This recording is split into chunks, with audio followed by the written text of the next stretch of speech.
A world-class city winks seductively.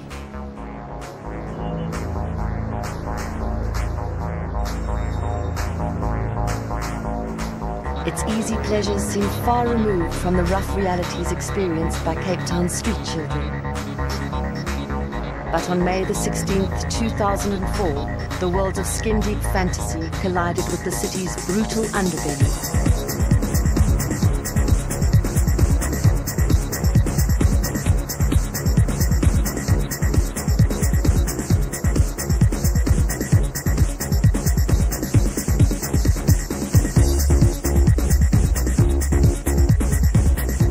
Xolani Jackson owns the Teaser strip joints.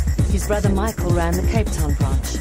This is what Lolly said about events of May the 16th. My brother arrives outside to see his brand new Merc had been broken into. He gets harassed by a street kid, gets the Murin, takes out his gun and shoots him.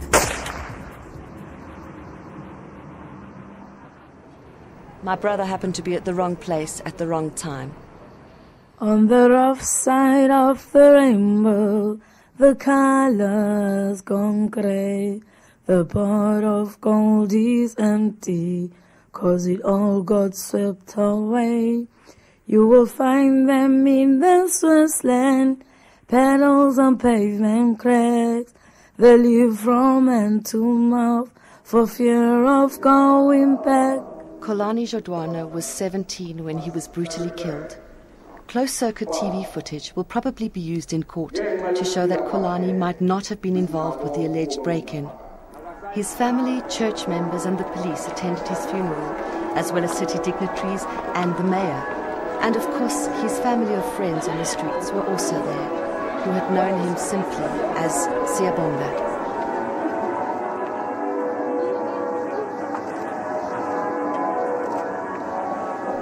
It seemed that more people showed they cared after his death than during his short life. Don and Letitia Vapi were very close to Xolani and his mother. Xolani's family is now separated. His sister, Nolutando, lives with the Vapi family. His younger brother, Sean, stays in the Eastern Cape with his father's sister. During Christmas times, we visit family to Guguletu and then come down to Langa, and then we would go to camps, to the beach, or we would go, me, my mother and my brothers and other members of the family, cousins and friends. Xolani's mother, she was working at a Weinberg church. And then one day when she go to church, she just fall near the door upside. After that, she leaves the work, she stay at home.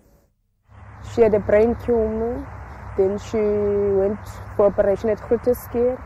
It's very, very difficult, especially in Xolani, because he left the school after the mother is sick. She said, no, I can't go to school because every time and again my mother is sick. The day before mother was died, he called us and then sit us down with us and then tell us that I don't want to lose my house and I don't want to lose my children.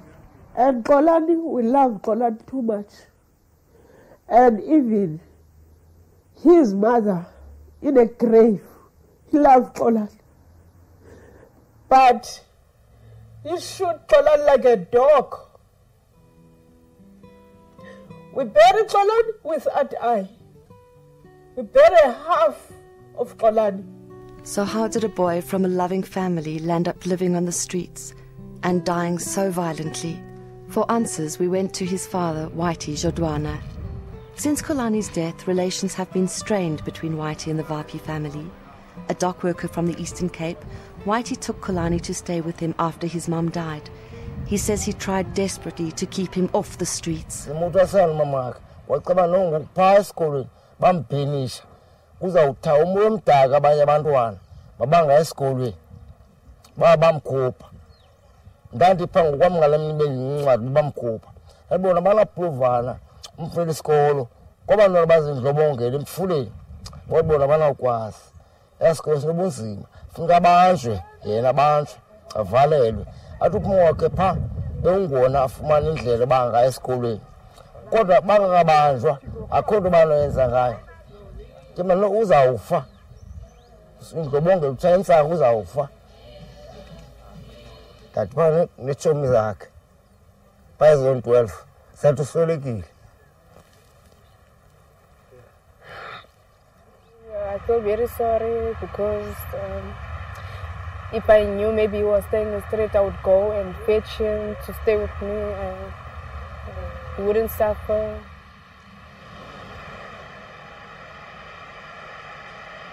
They come in their hundreds from homes torn apart by poverty, abuse or illness. Some are known as day strollers. By day they beg or steal and go home at night. But the rest have nowhere else to sleep, or would rather sleep anywhere else but at home. Have you got my money? What? Tell me where's my money? I ain't got your money. Need to get my money. Better have my money. Have you got my money? Tell me where's my money? Need to get my money. Better have my money. What you talking about? You ain't got it yet. Better get it fast. A homie you can bet. I'ma show you something you ain't never seen. Have my cheddar. I'ma melt you like some cheese. What you talking about? Better get it fast.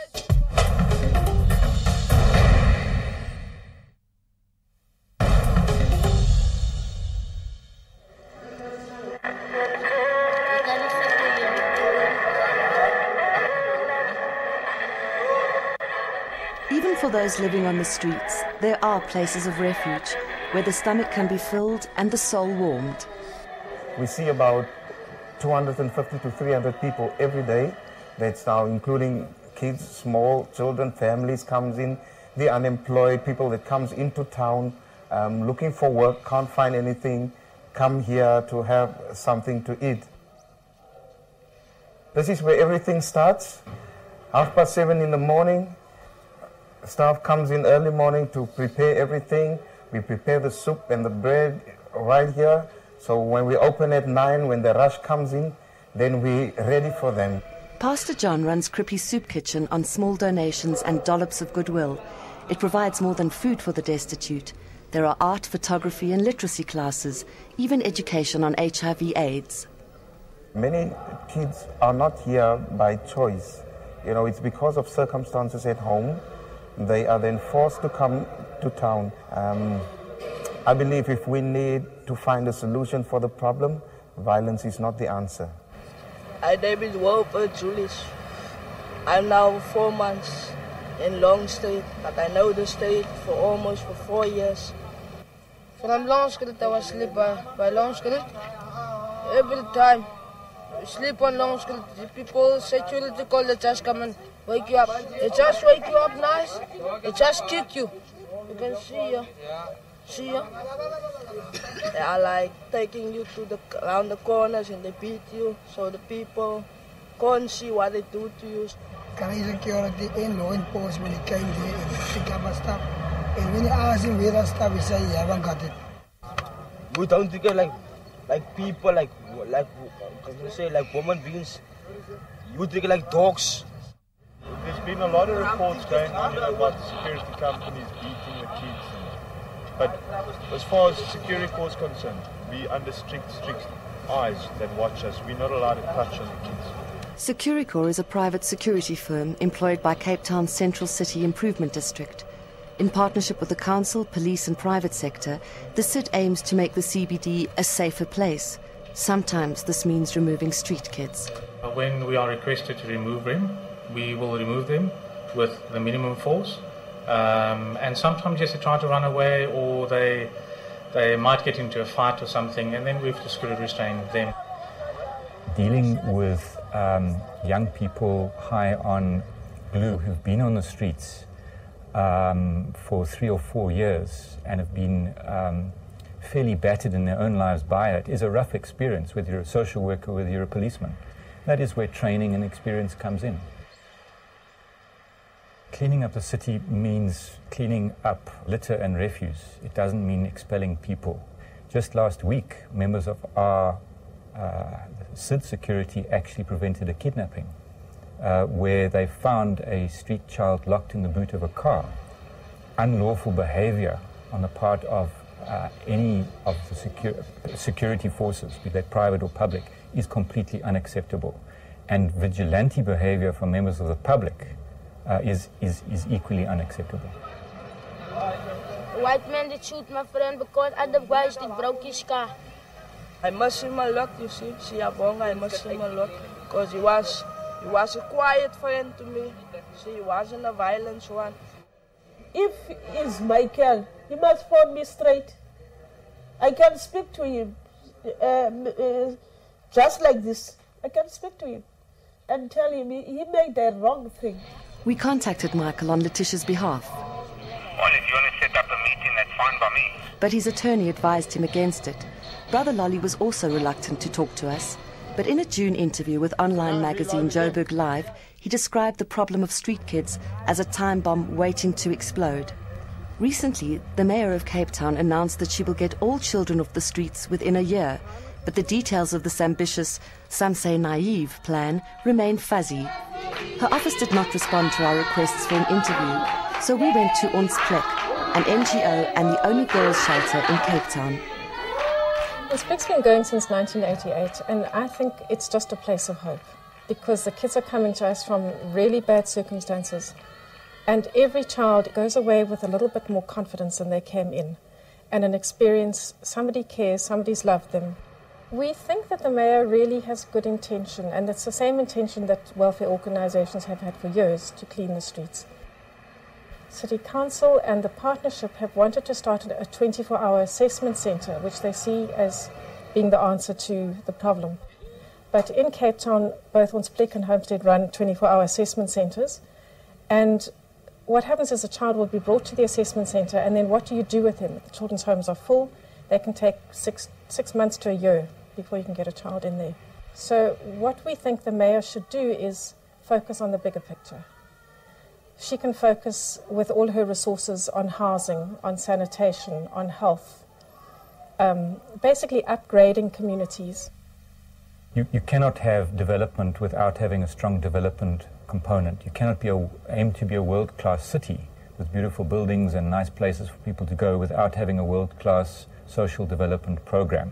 Prognosis for street children, that very much depends on where South Africa is going and what happens to the level of poverty and how successful we are. On the rough side of the rainbow. If you show them respect, they will respect you.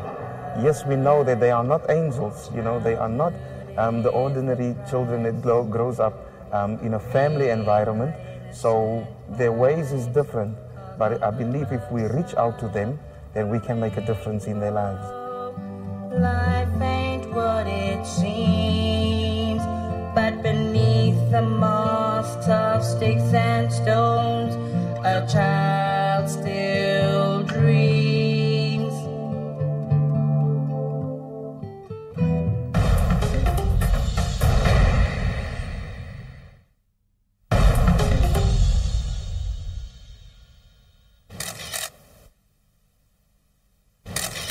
Rough justice is on the rise in Cape Town. Yazid, or Jeremy as he's known on the streets, was recently on the receiving end of it. It was Friday night, about 5:45. Usually I pack in the what do you call that stuff? Chairs. I pack in the chairs there by Bruce State Antique Store. And as he entered with the last few items, I saw three guys running across the road towards the door. They entered, they grabbed him by the T-shirt. And this guy approached me without talking. He grabbed onto me and hit me thrice. And just started pounding him with their fists, like really loud and hard. And I said, hey you guys, what the fuck are you doing? Get out of the shop. They didn't listen to me at all. They're still hitting Jeremy. I then pressed my alarm button. The alarm was going. ADT phoned me and said, what's happening? I said, don't ask me what's happening, just send ADT and the police immediately. By that stage, they had removed Jeremy from the shop towards the 7-Eleven. They closed the 7-Eleven doors and they beat me in there with broomsticks and bottles. And a big crowd outside. I saw police outside. somebody was trying to look in through the one window at 7-Eleven, the kitchen section, and the next few moments the staff were mopping the floors. Now, it's not in their habit of closing their doors at 6:30 in the evening, mopping up floors. The ADTs was there. There was about 6 vans. The doors were still closed. I think they control the security things there, but they were standing outside whilst these guys were eating me. As running in, they accused him of, "You stole something." I didn't hear the exact words. I mean, it was just a quick thing. It was a frightening experience to see these people running towards you. I mean, they could have been coming for me for all that I know. And I was afraid and all those things. And he just told me I must just run because this people is going to kill me. I was actually shaking like you cannot believe. My friend Matilda was just as shocked. Needless to say, I ran off to Bob's and had 2 vodka shooters in a row. It's a street, you don't know when people plan to do something, because they can just wipe you out like that. He was in pain. He was sore. He was in pain. Tambi took the photographs of Yazid shortly after the attack. He works on Long Street, extensively documenting the streets and the children who inhabit them. He also knew Xolani and took this photograph. I used to look at him and I don't know, I just felt there's something in his eyes. Like there was something in his eyes, just not right. And then it was 2 days before he got killed, I got the pictures for him. Xolani and Yazid had been street buddies. Xolani had been betrayed by the system, but Yazid was determined not to be its victim. He decided to trust the system after 13 years of obeying street law. Life is tough on the street. Sometimes you don't even fall asleep because you think of what you're going to do tomorrow morning, you know. And the morning comes so fast, and then sometimes you won't even have the energy to just stand up, not having anything to look forward to. It was time to leave the streets. He laid charges against his assailants, but his courage came at a price. His assailants allegedly threatened his life. He was forced into a witness protection program where he would have to assume a new identity. Before he left, he took us to the shelter where he had spent a short but happy time.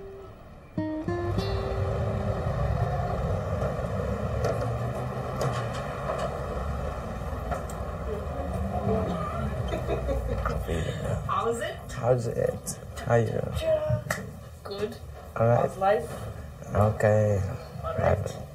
Should I say life is tough? Always is.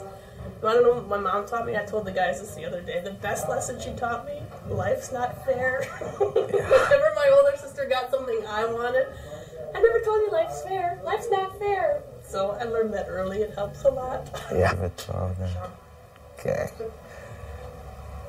So that was Mama. Do you want to go up? Right, we're gonna go up the stairway I used to walk so many times.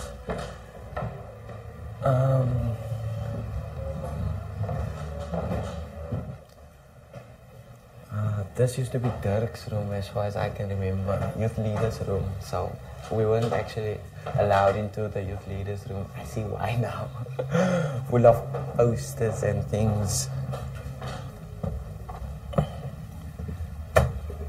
Yeah, this is the largest room in the house. This was my cupboard. Used to be my cupboard. This one was the second one. See, they got some new boards. Yeah. I used to sleep over here. Sipo used to sleep over here. And the reason we never used our windows because they can't open. They can't open, they actually sealed permanently. Only that one in the side window can open too. Many of the children's shelters stop at 16 years of age.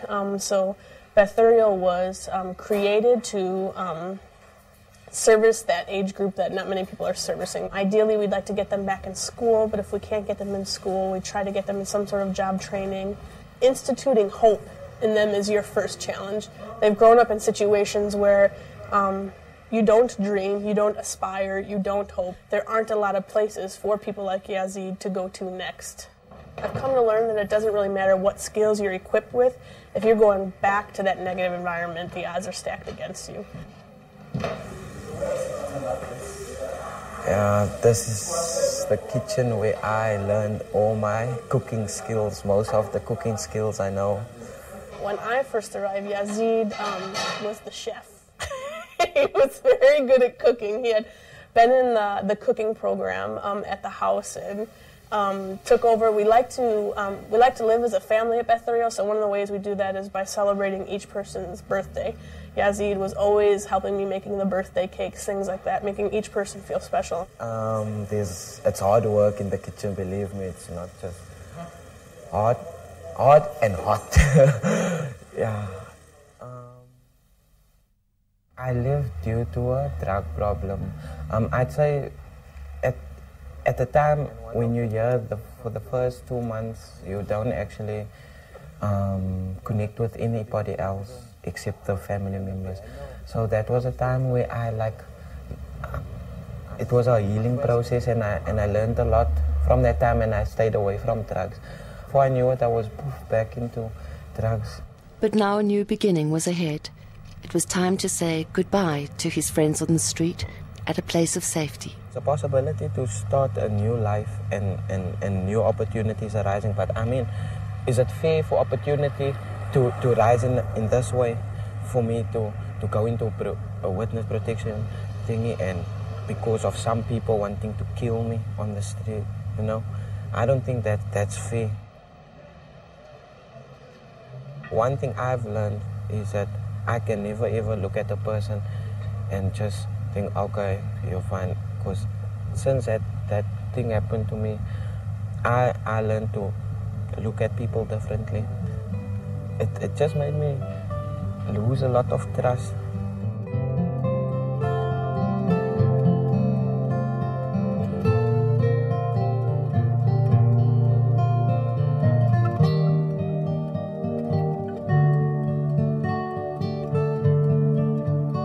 So as you pass us by,